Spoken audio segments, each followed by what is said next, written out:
Welcome to the Get Published podcast, sponsored by Brodie Consulting Group. To get more information about our coaching, publishing, executive ghostwriting, and podcast production services, go to getpublishedpodcast.com. Hello, I am Paul Brodie, and thank you for joining us for another episode of the Get Published podcast, where we help authors get published with a proven system that works. Today, we're being joined by Wendy Orr, author of Swallow's Dance. Well, Wendy, welcome to the show. Thanks very much, Paul. Lovely to talk to you. Are you ready to get started?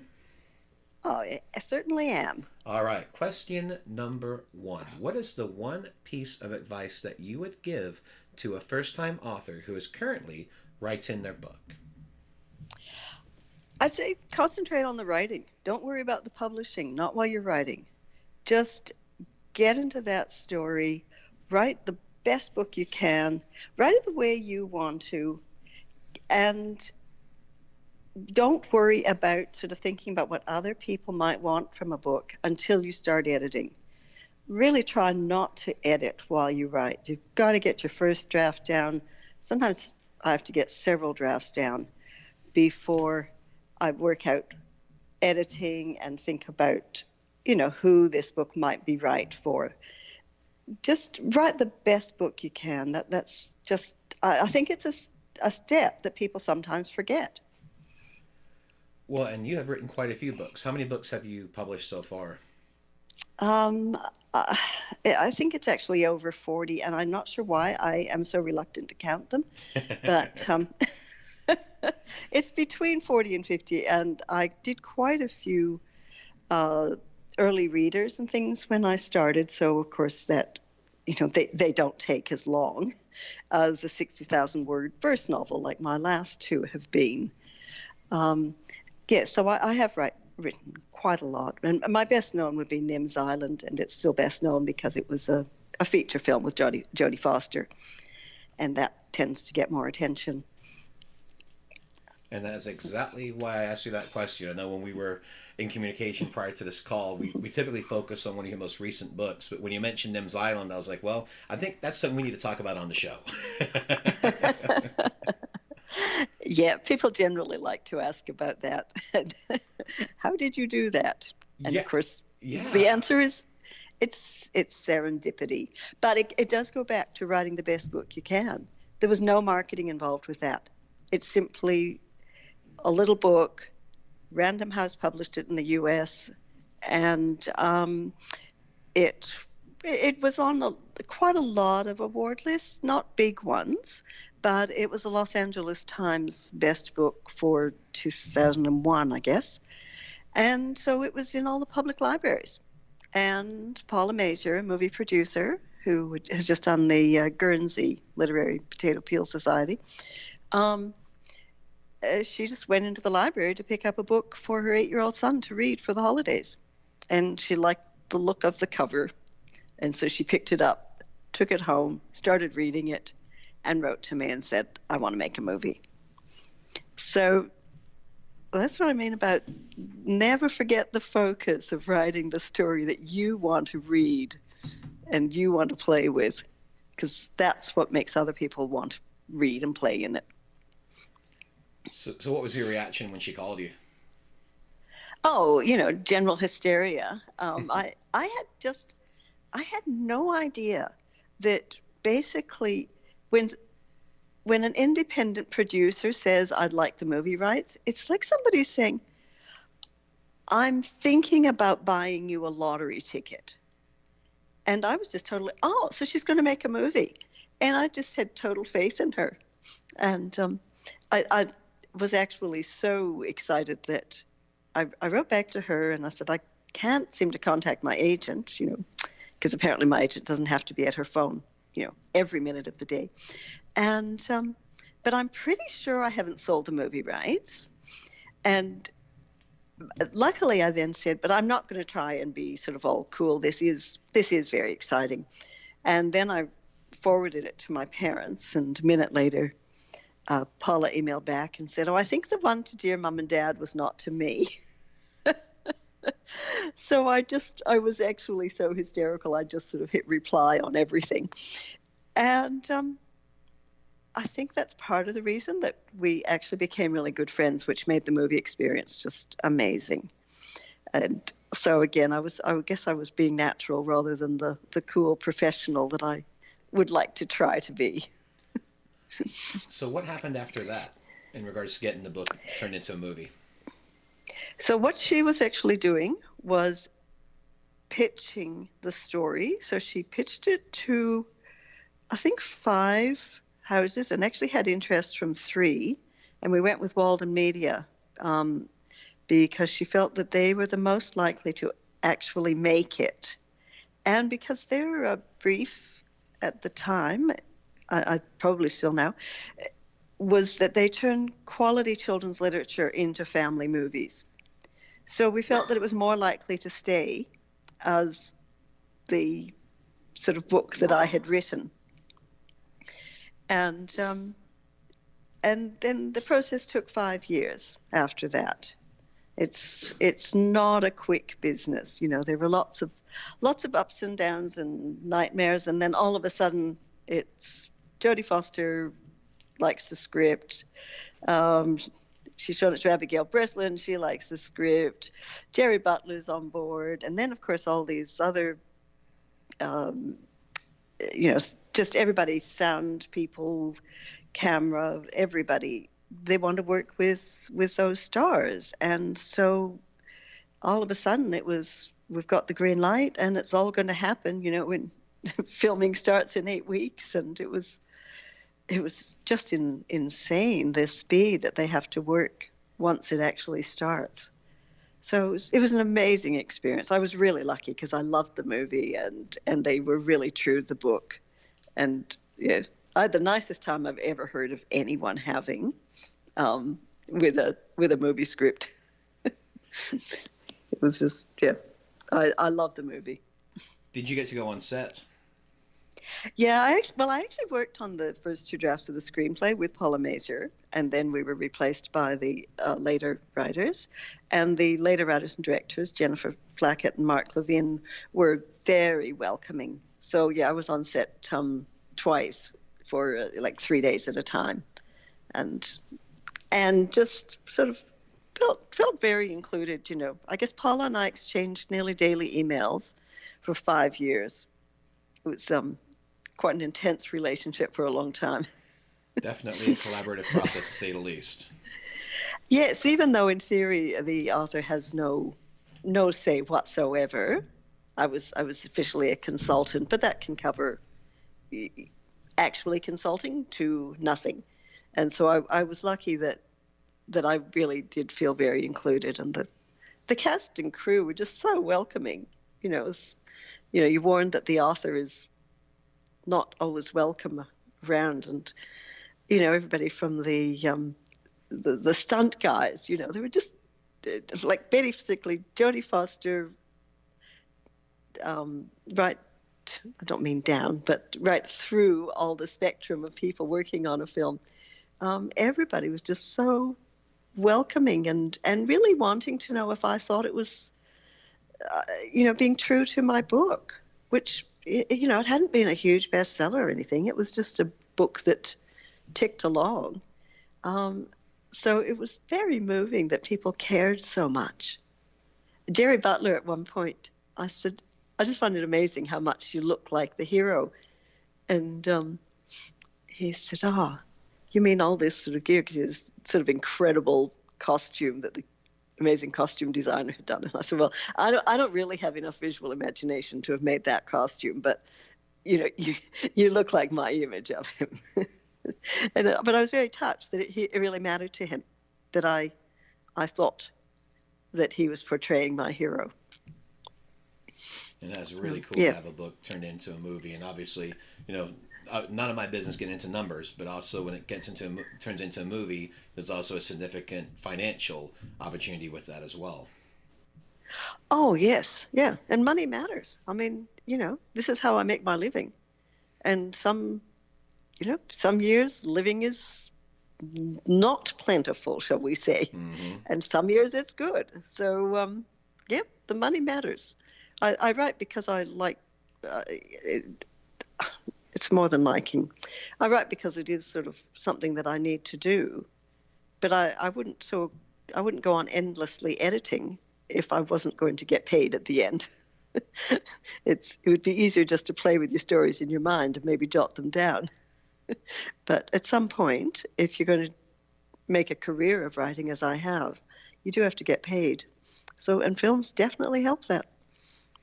Absolutely, and typically they pay in advance, right? Sometimes there's royalties as back ends, but for the most part, it's mainly one check at the start of it. That's right. When principal photography starts, when they actually start shooting the movie, that's when you get paid. And I believe that it's very, very rare to actually receive the ongoing royalties. But, your book keeps on ticking on too, which, so you go on getting royalties from the book. And Nims Island is used across the States for one school, one book programs, which is just amazing. There's the whole school, every family in the school reads the book together. And that's just the most gratifying thing an author could ask for. So, and I'm sure that it's the movie that has brought it to the attention, even though they only study the book. They might have a movie night at the end, but it's the movie that I'm sure brought the book to their attention. So, yeah, I'm very grateful for that. Well, and this is such a great example that everyone has a story in them, and keeping true to it. And look what happened with your book. It's so amazing. Well, thank you. Yeah, and that is true. I mean, I sometimes say that I wrote the first draft of Nims Island when I was 8, when I wanted to run away and live on an island. And I wrote a story about that. 30 years later, I was writing a story, and it was just going nowhere. It was really dead on the page. And I just started thinking, and not so much about the story that I'd written about, but about the 8-year-old girl who had written that story, and really kind of got down into who she was and what she wanted. And I think that's really when Nim came alive. So it's, very much your story, and finding that way. That was the 12th draft when I worked out how I wanted to tell it. So, you have to go through these things a long time before you figure out how that story wants to be written. Absolutely. Let's talk about the flip side of things. So what do you feel is the hardest part about getting published? I think it's probably still just getting noticed. Getting your book to the top of the slush pile. And obviously there are strategic ways you can go around that with getting an agent, but getting an agent isn't always easy if you haven't been published. It's a bit of a catch-22. There are manuscript assessment services, and I'm not really an expert on that because I'm lucky enough to have been writing long enough that I sort of more stumbled into things. And I have an established publisher now in Australia, and I've worked with several different publishers overseas, but I am lucky enough that I don't really have to go through that part. So again, I'm going to go back to, yes, get any service that you can to get your book to the top of the pile. But again, it's the writing that matters, because what you've got to remember is everybody started unknown. Everybody had a first book. I mean, unless you're a major celebrity and you write a book and it's published because you're a star in something else. For most of us, for most of the people who actually want to write, we all start with nothing behind us. So maybe the hardest part is not to be discouraged. Just keep on and just have faith in your story. Faith in your story and in your ability to write it, or in your ability to find the way that story needs to be written.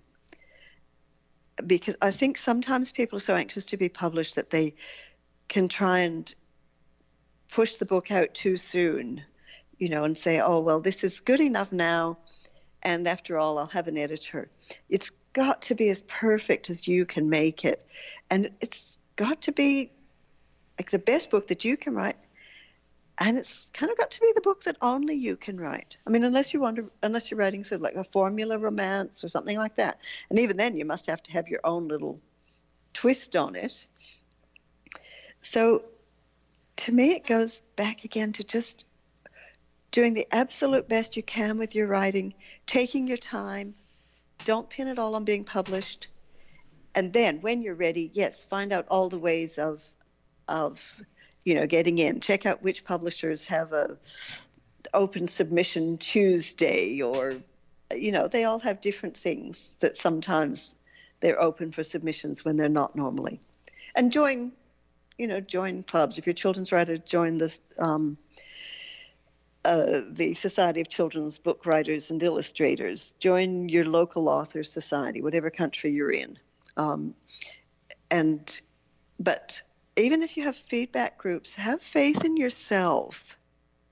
Pay attention to feedback, but then have some faith that, all right, there's something not right here if everybody's criticizing it, but they may not have the answer. And so it's up to you to really just go on, have that faith, take your time, and find the way the story wants to be written. And I think that's how you come up with something original. Actually, the other thing is, don't be afraid to fail, because the books that take risks sometimes fail, and they're also the books that can go on to be great. My Dragonfly Song was my last book before Swallows Dance. I put off writing it for about 15 years because I could only hear it in verse, and it was a Bronze Age story, and I just didn't think that was going to work in verse. I thought it would be too complex. I finally decided to write it in half verse and half prose, and I thought it was so weird. I thought there was a good chance that my publisher, Alan and Unwin, I've been with for 20 years, I guess, that they wouldn't publish it. I just thought nobody would. But I was really, really compelled to write it, and I kept on. And it is an unusual book. It hasn't been a huge bestseller, but it won the Prime Minister's Award for Children's Literature in Australia, and it was just a finalist for the Canadian Children's Literature Award. It's been on a heap of award lists, and so that was about the courage of deciding I have to write this book, even though I actually think it's about an 80% chance it'll totally fail. So that's my philosophy anyway. Well, let's talk about marketing. So please share a marketing strategy that you have used in your book launches that has worked well. Right. Well, as I said to you, I don't think I've been a particularly good marketer, but I think that the two things definitely that social media presence, and I don't think it's possible to measure, what difference that makes. But my feeling is that it does make a difference. And then the other one is sort of the opposite extreme of doing local events. And now actual school visits, talking about books and writing for a children's author, those visits should be paid unless you're very specifically sort of like launching your book or something. They should be paid because that's how most children's writers actually manage to make an income. And so it's important that we're sort of all kind of fair on that. But I think it would be a great strategy to, go into your local school, say, I'm a local author, I've written this book, obviously an age-appropriate book. And, how would you like your school to launch it, and get in there and put in some groundwork and just get a little bit of buzz around it that way. And with adult books, volunteer to speak at your library, volunteer to visit a book club if they're doing it, even if you've got 8 members. And you think, fantastic, I've spent 2 days preparing and a day of nerves, and I've sold 8 copies. But you're getting experience in talking about your book. Because you know, it's you're not likely to start with doing the public librarians conference or something like that, you know. So you've got to get the groundwork in, and so that's what I do, and you have to be prepared to sort of really do a lot of that legwork, unless you know are exceptionally lucky. But for most of us, I think those are the two best things to do. And except with the proviso, I wouldn't do anything that you absolutely hate. Yes, You know, absolutely. it's just, you know, this is supposed to be fun. And if it's not your full-time job, then, and you actually feel sick with nerves and you're not able to get over that, well, maybe just be a reclusive writer and write more. Because all these things take a huge chunk of time out of your writing, way more than the actual time. Well, that's what I find anyway. No, I agree completely. I think it's 50-50, where you have to spend 50% of the time marketing and then the other 50% writing and publishing. Because when I took the leap and wrote my first book, that's what I did. I spent half the day learning about publishing and the other half learning about the marketing, because it's so important to have both of those. It is, and I mean, quite frankly, I was with the Nims Island movie. I mean, I was quite overwhelmed by it, and I, of course, I got some good sales, but I really didn't probably take. No, I very definitely didn't take full advantage of it. Um, I Yeah, I think I was just overwhelmed. And so looking back, oh, you could have actually pushed things a little bit harder and got a bit more publicity so that, you know, at the end of it, everybody knew the name Nims Island, but very few people, even in Australia, knew my name. And so I think, you know, that's just hindsight. And you also, I mean, just being a little bit personal here, when I started writing, I broke my neck just before my third book came out, and I'm not paraplegic. I just broke the bones, but I broke a lot. I broke a lot of bones. I had massive injuries all over, and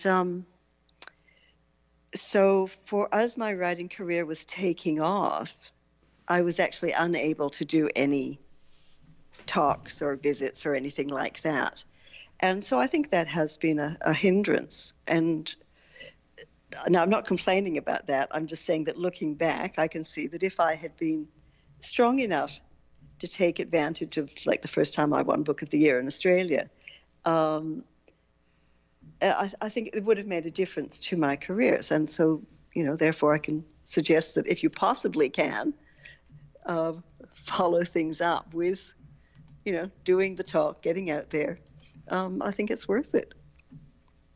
Well, let's talk about your favorite book. So, what is your favorite book, and what was the number one thing that you learned from it? Well, I've chosen The Eagle of the Ninth, which is not necessarily my favorite book. It was a very favorite book as a child. I've chosen it because it's a historical fiction by Rosemary Sutcliffe, and it was the first time that I had understood that, as well as the excitement of just making up a story, you can use real facts, and that the research can add in to the story that you're making up. And I read that when I was 11 or 12 and decided I was going to be a historical novelist. Now, it's interesting. It's actually, it took me sort of about 25 years of writing before I truly started doing that. But it was really revelatory to me in that sense, that you take these little bits of facts and how they enrich and deepen the story that you're playing with in your mind. And to me, that's how you make a really great story, of some hard facts, pinning it to the world, and then the fun of the story around it. And for a final question, what is your favorite quote and why? I really love Somerset Maugham's. There are 3 rules to writing the novel. Unfortunately, no one knows what they are. And it's just something I think about all the time, because when I started writing, every time I wrote a book, I thought, oh, I've worked it out now. This is how I write. And I certainly never thought that this was how everybody should write. But, this is how I write a book. And then I start a new book, and it wants to be written an entirely different way.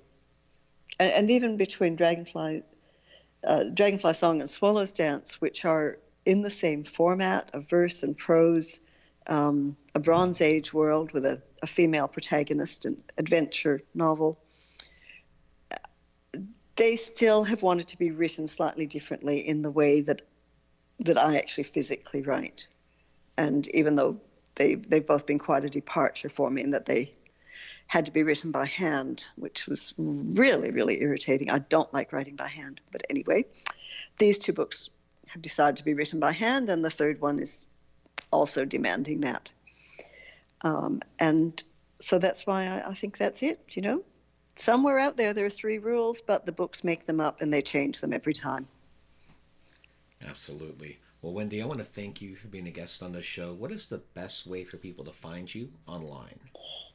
Well, I am on social media, and so the easiest is go to wendyorr.com, and my social media links are there.